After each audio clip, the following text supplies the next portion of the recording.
My parents kicked me out right after high school and kept their golden child, forcing me to live in a shelter. Years later, they are broke and begging me to reconcile. I don't really know where to start because I've carried this story around for so long that it's hard to even talk about it without feeling raw. I guess I'll just jump in. My parents were artists, not famous ones or even successful ones, but the kind of artists who thought they were better than everyone else. They lived for their craft, constantly painting, sculpting, or hosting little gallery nights where their equally broke friends came over to drink cheap wine and talk about how society didn't understand them. Growing up, I didn't just feel ignored. I felt like an accessory that didn't match their aesthetic. My parents made it pretty clear that they didn't want kids. They had me by accident, and they never let me forget it. My mom once joked to her friend during one of their wine nights that I ruined her body. I was maybe 10 at the time. She didn't even care that I was in the next room. My dad was no better. He talked about how much money kids cost and how he could have used it to buy new supplies for his studio. Real warm and fuzzy parenting, right? Things got worse when my brother, Leo, was born. He was the golden child from the start. My parents were obsessed with him. He was the perfect baby, the kind of kid who looked good in photos and always had adults cooing over him. It was like he became their living, breathing art project. They took him everywhere. Gallery openings, art fairs, even coffee shops where they'd sit for hours pretending to be deep thinkers. Me? I was left at home, usually with the TV as my babysitter. I don't even blame Leo. He was just a kid, and honestly, he didn't know any better. But the favoritism was so blatant that even strangers noticed.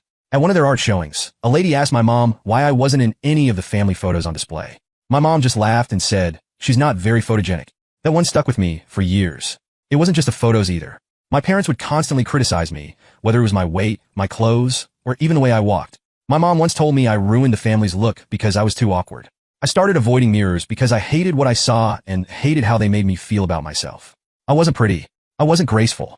I wasn't what they wanted. Leo, on the other hand, was everything they'd ever dreamed of. What hurt the most was how little they cared about my accomplishments. I wasn't a bad student.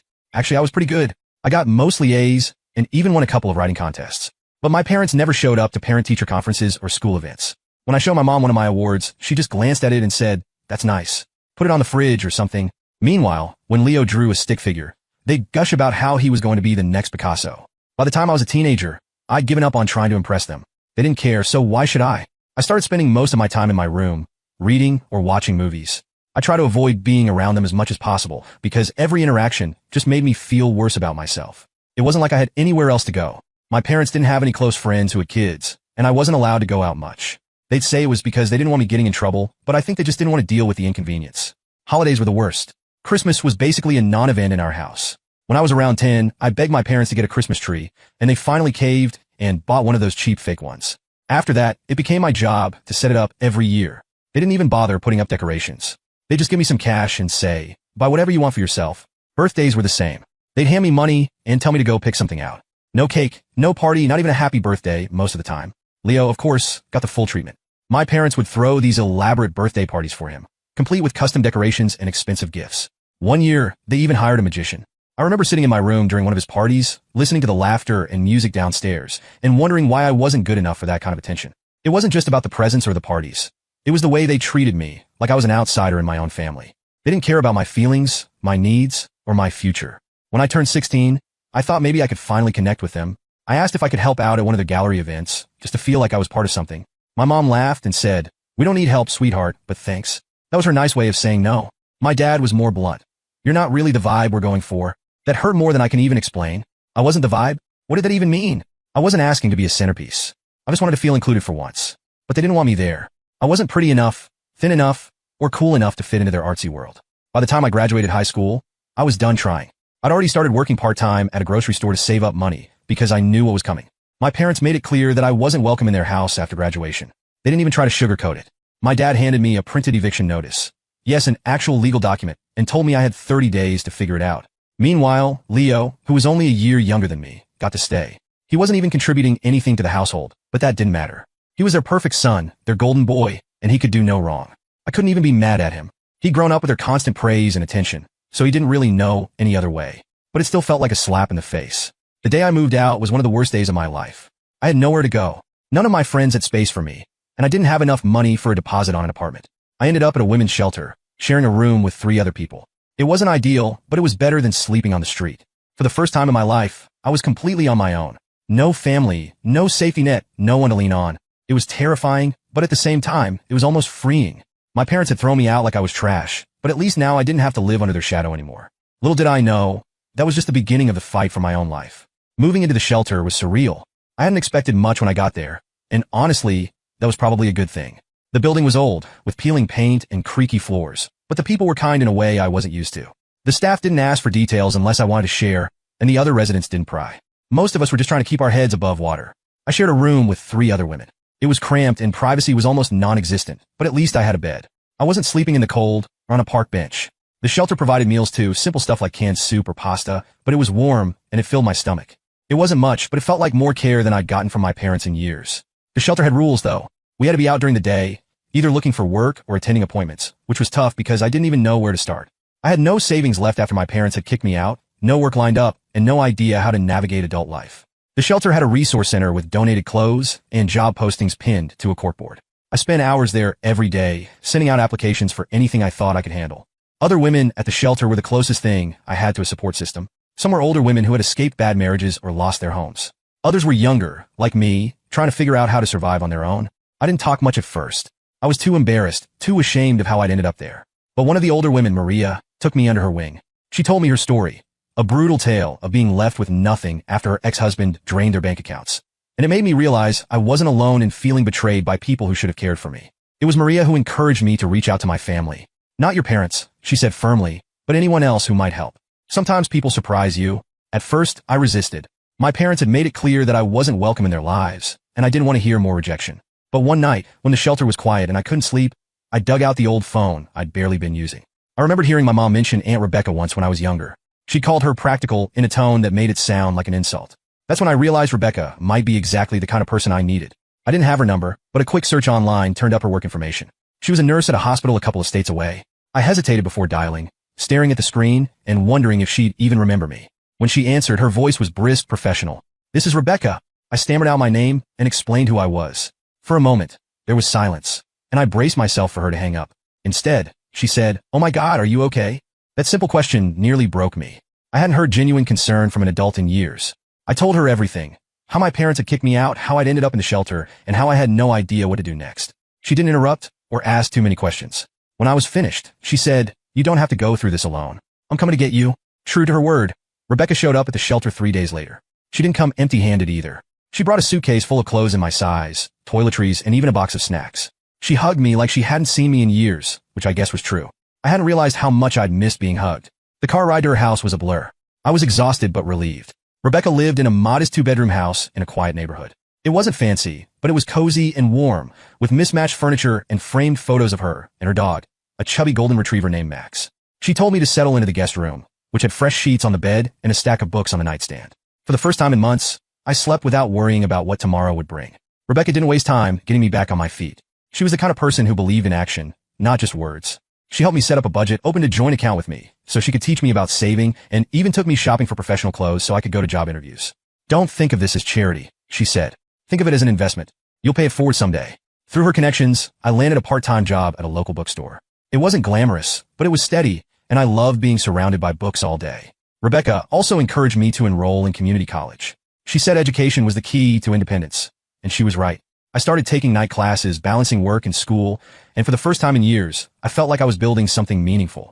Living with Rebecca was a revelation. She didn't treat me like a burden or an afterthought. She asked about my day, listened to my stories, and actually cared about my answers. She even helped me rediscover parts of myself I'd forgotten. When she saw some old sketches I'd made, she encouraged me to pick up drawing again. "Art doesn't have to be about impressing anyone," she said. "It's about finding joy in creating." Slowly, I started to heal. The bitterness I felt toward my parents didn't go away, but it started to feel less all-consuming. Rebecca reminded me that family isn't just about blood. It's about the people who show up for you when you need them most. She showed me what it meant to have someone in your corner, and I'll never stop being grateful for that. Life wasn't perfect, of course. Money was still tight, and there were nights when I'd sit in my room and cry because the weight of everything felt too heavy. But I wasn't alone anymore, and that made all the difference. With Rebecca's support, I started to see a future for myself. One where I wasn't defined by my parents' neglect or their obsession with their golden child. I didn't know exactly where I was going, but for the first time in a long time, I felt like I was moving forward. Life with Aunt Rebecca was different in every possible way from what I was used to. For starters, she had routines. There were specific days for grocery shopping, doing laundry, and even taking Max, her golden retriever, to the park. At first, it felt strange. My parents had always lived in chaos, with no schedule other than their endless artistic inspiration sessions. But soon, the rhythm of Rebecca's life started to make me feel safe. I could count on things happening when she said they would, and that kind of stability was something I'd never had before. One of the biggest challenges was adjusting to being treated like an equal. Rebecca didn't see me as a burden or someone to be pitted. She respected my opinions and gave me responsibilities around the house. At first, I thought it was just her way of being polite, but then I realized she genuinely trusted me. She taught me how to cook, helped me set up my own bank account, and even let me pick out the color for repainting the guest room, which she said was now my room. It was small, but it felt like mine in a way no other space ever had. The bookstore job was another step toward independence. It was a quiet place tucked away in a corner of town, and it smelled like old paper and wood polish. My boss, Linda, was a kind but no-nonsense woman who loved recommending books to anyone who walked in. She took a liking to me right away and often called me her little protege, even though I wasn't doing anything special, just shelving books, working the register, and helping customers find titles. Working there made me realize how much I loved books, not just as a way to escape, but as a way to connect with the world. Customers would come in with all kinds of stories, looking for books to help them through breakups, grief, or even just boredom. I started keeping a notebook of the titles people recommended, and over time I built a small library for myself. I didn't have much money, so most of my books came from the clearance shelf or were gifts from Linda, who always seemed to find excuses to accidentally overstock something I'd mentioned wanting to read. Community college was harder. I hadn't been in a classroom for a while, and I wasn't sure I could keep up. My first class, Intro to Psychology, was a disaster. I showed up late, forgot to bring a notebook, and couldn't answer a single question when the professor called on me. I left that day feeling like a failure, convinced I wasn't cut out for higher education. But when I got home, Rebecca sat me down at the kitchen table and helped me come up with a plan. "You're not failing," she said. "You're learning, and that's the whole point." Rebecca's words stuck with me. Slowly but surely, I found my footing. I figured out how to organize my time, take notes, and even participate in class discussions. By the end of the semester, I wasn't just passing, I was thriving. I loved learning, and I realized I wanted to keep going. I wasn't sure what I wanted to major in yet, but the idea of having a future, one I could shape for myself, was exhilarating.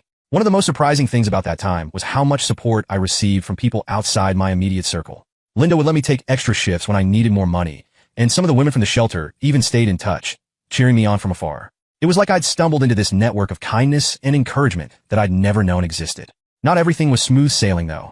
There were moments when the weight of everything, my past, my family, my uncertain future, would hit me all at once. I'd sit in my room, staring at the walls, and wonder if I was ever going to be enough. Was I really capable of building a life for myself? Did I deserve it? Those thoughts were hard to shake, and sometimes they'd keep me up at night.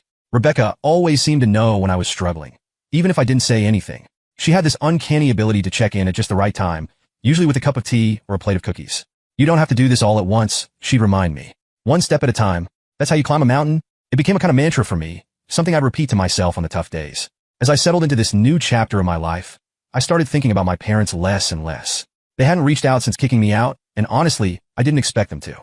I wasn't part of their world, and I didn't want to be. But Leo was a different story. Every now and then, I'd wonder what he was up to. Did he ever think about me? Did he even notice I was gone? I thought about reaching out to him, but something always stopped me.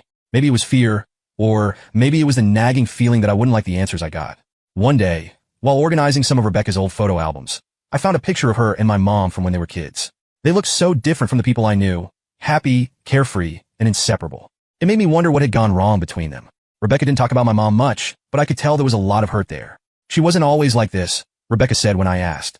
"Your mom had a lot of dreams, and when they didn't pan out, she took it out on everyone else."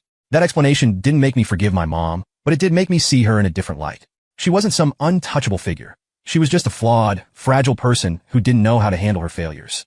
It didn't excuse what she'd done to me, but it helped me start letting go of the anger I'd been carrying for so long. By the time I'd been living with Rebecca for a year, I hardly recognized myself. I had a job I loved, classes I was excited about, and a sense of purpose I'd never felt before. I wasn't just surviving anymore, I was building a life. And for the first time, I started to believe that I was worth the effort. For a while, life with Aunt Rebecca felt like a safe bubble. I focused on work, school, and figuring out who I was without the shadow of my parents looming over me. But that bubble didn't last forever. One day, out of the blue, I got a text from my younger brother Leo. I hadn't heard from him since I left home, and seeing his name on my phone screen made my stomach twist. "Hey," the message read. "Been a while. Can we talk?" Talk? I didn't know how to respond. Leo had always been my parents' golden child, the one who could do no wrong. I didn't resent him for it. Not really. He was just a kid caught up in their toxic dynamic like I was.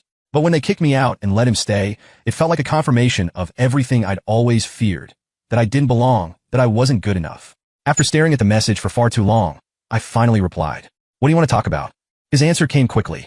"Mom and Dad stuff's been weird here." Curiosity got the better of me. I agreed to a phone call, but my hands shook as I dialed. It was strange hearing his voice after all this time. He sounded older, more serious. He didn't waste any time getting to the point. Mom and Dad are a mess, he said. The art stuff isn't working out and they're fighting all the time. I think they might lose the house. I wasn't surprised. My parents had always been terrible with money, pouring everything they had into their art while ignoring practicalities like bills and savings. But what caught me off guard was the way Leo talked about it. There was no trace of the golden child I remembered. The kid who thought our parents hung the moon. He sounded tired, frustrated, even angry. They've been taking it out on me, he continued. I think they're expecting me to fix everything. I didn't know what to say. A part of me wanted to comfort him, to tell him it wasn't his responsibility. But another part of me felt like this was his reckoning. He'd always been their favorite, the one they put on a pedestal. Now, he was getting a taste of what it felt like to be weighed down by their expectations. Why are you telling me this? I asked finally. Because you're the only one who gets it, he said. I don't have anyone else to talk to. That hit me harder than I expected. For all their favoritism, my parents had failed Leo too. They'd never taught him how to be independent or how to navigate the real world. They'd only ever cared about how he made them look, and now that their lives were falling apart, they were dragging him down with them. Over the next few weeks, Leo and I started talking more. He told me about the fights, the debt, and how our parents were trying to pressure him into helping them sell their art online. They'd even suggested he quit school to focus on the family business. It sounded eerily familiar, like a twisted echo of the life I'd left behind. But as much as I felt for Leo, I couldn't let myself get sucked back into their drama. I had worked too hard to build a life for myself, and I wasn't about to let them drag me down again. When he asked if I could help, I told him the truth. I can't.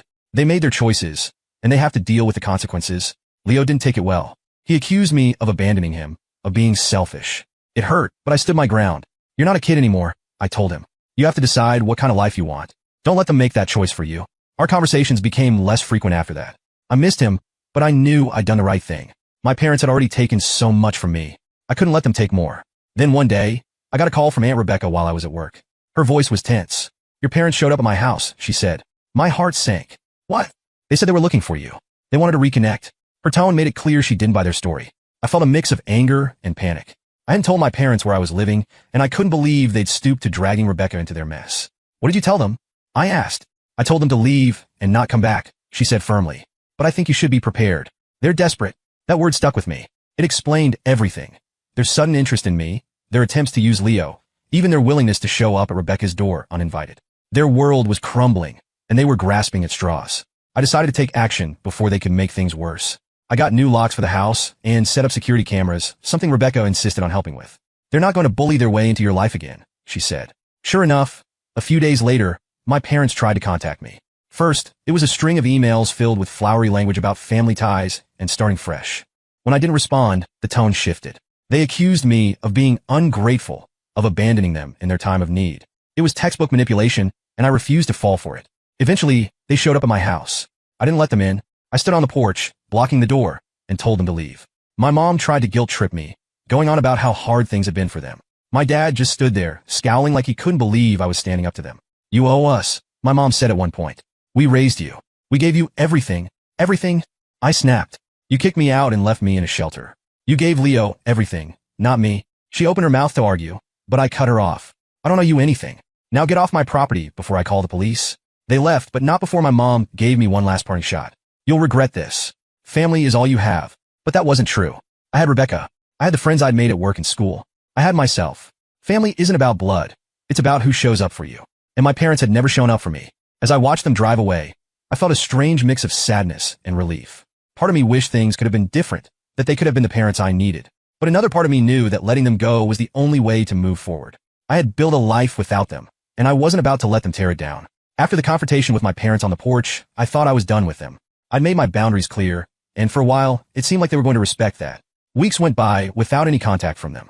I threw myself into work and school, grateful to get back to my routines without the weight of their drama hanging over me. But deep down, I knew it wasn't over. My parents were nothing if not persistent when they wanted something. The first sign came in the form of a letter. It wasn't handwritten, just a plain, typed sheet of paper folded neatly in an envelope. My name and address were printed on the front. No return address. I almost didn't open it, but curiosity got the better of me. Inside was a single page filled with formal language, telling me they intended to reclaim their connection with me and repair the family bond. It read like something they'd copied off the internet, as if they were trying to appeal to some higher sense of morality. At the bottom, both of them had signed their names in a scrawl that felt as fake as the sentiment. I crumpled it up and tossed it in the trash. They didn't want to reconnect. They wanted something from me. That much was obvious. Aunt Rebecca wasn't surprised when I told her about the letter. They're running out of options, she said. Don't let them guilt you into anything. You've worked too hard to get where you are. She was right, of course, but that didn't stop the anxiety from creeping in. I started double-checking the locks on my doors, making sure the cameras were working. Every time I left the house, I half expected to find them waiting for me when I came back. I hated that they had this power over me, that even after everything, they could still make me feel like a scared, helpless kid. The second sign came in the form of Leo. He called me out of the blue, something he hadn't done since our last tense conversation. I debated whether to answer, but finally picked up. His voice was quieter than usual, almost hesitant. "Hey," he said, "Mom and Dad wanted to talk to you." Of course they did. I leaned back against the wall, already bracing myself for whatever guilt trip they'd cooked up this time. "What do they want, Leo?" "They're struggling," he said. "They think you can help. They're saying you should sell your house and use the money to help them pay off their debts." I laughed, not because it was funny, but because it was so predictable. Let me get this straight. They want me to sell the house I worked my ass off to buy, so I can bail them out after they kicked me out and left me in a shelter? Seriously? Leo didn't argue. I could tell he didn't believe it either, but he was caught in their web, just like always. "I don't think it's fair, but they're desperate. They're saying it's the least you can do." "The least I can do?" My voice rose before I could stop it. "Leo, they don't care about me. They never have. This isn't about family. It's about them using me like they've used you your whole life." There was a long pause, and I could hear him breathing on the other end of the line. "You're right," he said finally. "I don't know why I thought this would work. I'm sorry." For the first time, I felt a flicker of hope for Leo. Maybe he was starting to see them for who they really were. "You don't have to keep letting them control you," I said. "You're an adult now. You can say no." "I don't know if I'm ready for that," he admitted. "But I'll think about it." It wasn't much, but it was a start. The final straw came a few weeks later. I came home from work one evening to find a moving van parked in front of my house. My stomach dropped as I saw my parents standing on the porch, their arms crossed like they were waiting for me. I didn't even bother getting out of the car.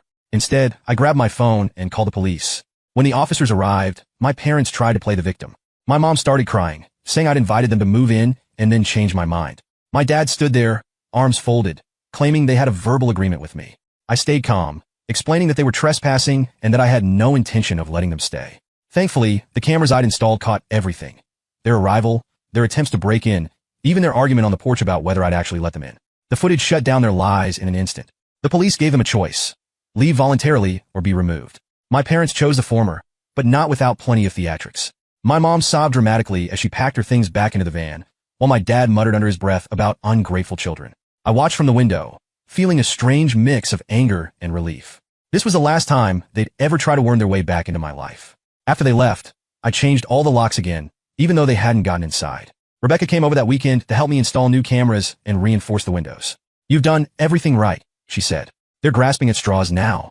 But even with her reassurance, I couldn't shake the lingering fear. What if they tried something else? What if they never gave up? The answer came a few months later when I got a call from Leo. "They're gone," he said, his voice heavy. "They moved to another state to live in one of Mom's inherited properties. I think they've finally given up on you." Hearing that felt like a weight lifting off my chest. For the first time in years, I felt free. I wasn't looking over my shoulder anymore, waiting for the next crisis to hit. My parents were out of my life, and I intended to keep it that way. These days, I focus on the things that matter: my job, my classes, and the future I'm building for myself. Rebecca is still my rock, always there to offer advice or just listen when I need to vent. Leo and I are slowly rebuilding our relationship, though it's complicated. He's still tied to our parents in ways I'm not, but I hope he'll find his own way out someday. As for my parents, I don't think about them much anymore. They made their choices, and I've made mine. They may have tried to define me as the problem child, the one who didn't fit their mold, but I've proven that I'm so much more than that. I've built a life for myself, a real life, full of people who love and support me. And that's something they can never take away.